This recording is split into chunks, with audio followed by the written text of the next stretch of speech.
और सारे कार्यकर्ता साथी इस बार नारा दे रहे हैं कि अब की बार 4 लाख पार। जहाँ दक्षिण भारत में पिछड़ रही है वहीं पूरे देश में पिछड़ेगी, उत्तर प्रदेश में भी पिछड़ेगी और इंडिया गठबंधन की सरकार आएगी। पिछले 1977 से लेकर और आज तक जितने भी चुनाव हुए, एक इंदिरा जी की लहर के अपवाद छोड़ के, वो भी हमारी सहयोगी कांग्रेस जीती थी। मैनपुरी के लोगों ने हमेशा समाजवादियों का साथ दिया और लगातार समाजवादी पार्टी को जिताया। आज भी समाजवादी पार्टी आदरणीय डिम्पल जी यहाँ सांसद हैं, सद्य नेताजी यहाँ कई बार सांसद रहे, आदरणीय स्वर्गीय बलराम यादव जी यहाँ से समाजवादी पार्टी सांसद रहे, आदरणीय हमारे गुरुजी उदय प्रताप जी सांसद रहे और मुझे तो सांसद जब बनाने का मौका आदरणीय सद्य नेताजी ने दिया था तो 14वीं लोकसभा का मैं सबसे कम उम्र का सांसद इसी मैनपुरी की सरजमी से चुन के गया। उसके बाद तेज प्रताप जी को भी यहाँ से सांसद बनाया। तो एक लंबी परंपरा बनी हुई है समाजवादी पार्टी के लिहाज से।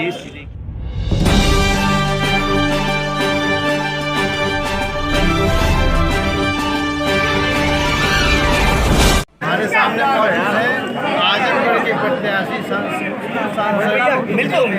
धर्मेंद्र यादव तो मिलेंगे अभी थोड़ी देर पहले राष्ट्रीय अध्यक्ष मौजूद थे और नामांकन हो चुका है डिम्पल यादव का। क्या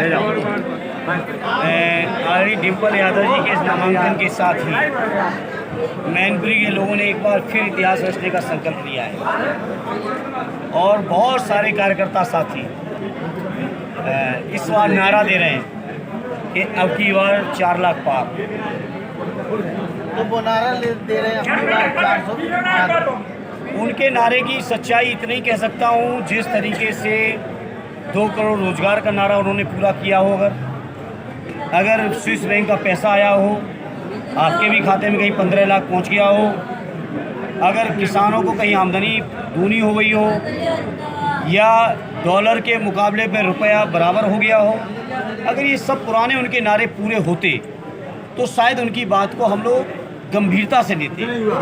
आज जो बीजेपी कुछ भी कहे, बीजेपी के बातों को लोग गंभीरता से लेने को तैयार नहीं है, क्योंकि लोग जानते हैं बीजेपी के पास झूठ के पुलंदे के अलावा दूसरा कुछ बचा नहीं है। जहाँ दक्षिण भारत में पिछड़ रही है वहीं पूरे देश में पिछड़ेगी, उत्तर प्रदेश में भी पिछड़ेगी और इंडिया गठबंधन की सरकार आएगी। और जो तमाम मुद्दे हैं, चाहे वो जाति जनगणना के हों, चाहे अग्निवीर योजना के हों, चाहे पुरानी पेंशन के हों, चाहे किसानों के कर्ज माफ़ी के हों, चाहे किसानों की समर्थन मूल्य देने का कानून बनाने का, एमएसपी का कानून, जिसको लेके किसानों ने इतना लंबा धरना चलाया जिसमें 700 किसान हमारे शहीद हुए, इन तमाम मुद्दों पर हमारी इंडिया गठबंधन की सरकार काम करेगी। अच्छा, वो ये कह रहे हैं 80 जिताओ, 80 सीटें जीतने का दावा कर रहे हैं उत्तर प्रदेश में। तो हमारे राष्ट्रीय अध्यक्ष जी ने भी कहा है 80 हराओ, भाजपा भगाओ। मैनपुरी की जनता को क्या संदेश देंगे आज? मैनपुरी के लोगों के लिए मैं बहुत छोटे बच्चे की तरह हूँ। यहाँ पे बहुत लोग हमसे बुजुर्ग हैं, हमारी पारिवारिक ये सरजमी है, सत्य नेताजी के हजारों लाखों साथी आज भी हैं। तो मैनपुरी के लोगों से संदेश नहीं दे सकता, हाँ मैं उनसे प्रार्थना जरूर कर सकता हूँ कि आदरणीय डिम्पल जी को ऐतिहासिक वोटों से जिता के जो परंपरा शुरू की नेताजी के साथ, उस परंपरा को न केवल कायम रखना बल्कि उस परंपरा में और 4 चांद लगाना, यही मैं मैनपुरी के लोगों से प्रार्थना करूँगा। धर्मेंद्र यादव, डिम्पल यादव जिंदाबाद जिंदाबाद। इस जो चुनाव है, आम चुनाव है, वो सिंपैथी का और श्रद्धांजलि का चुनाव नहीं रहा है। अब देखिए, ये पिछले 1977 से लेकर और आज तक जितने भी चुनाव हुए, एक इंदिरा जी की लहर के अपवाद छोड़ के, वो भी हमारी सहयोगी कांग्रेस जीती थी। मैनपुरी के लोगों ने हमेशा समाजवादियों का साथ दिया और लगातार समाजवादी पार्टी को जिताया। आज भी समाजवादी पार्टी आदरणीय डिम्पल जी यहाँ सांसद हैं, सद्य नेताजी यहाँ कई बार सांसद रहे, आदरणीय स्वर्गीय बलराम यादव जी यहाँ से समाजवादी पार्टी सांसद रहे, आदरणीय हमारे गुरुजी उदय प्रताप जी सांसद रहे और मुझे तो सांसद जब बनाने का मौका आदरणीय सद्य नेताजी ने दिया था तो 14वीं लोकसभा का मैं सबसे कम उम्र का सांसद इसी मैनपुरी की सरजमी से चुन के गया। उसके बाद तेज प्रताप जी को भी यहाँ से सांसद बनाया।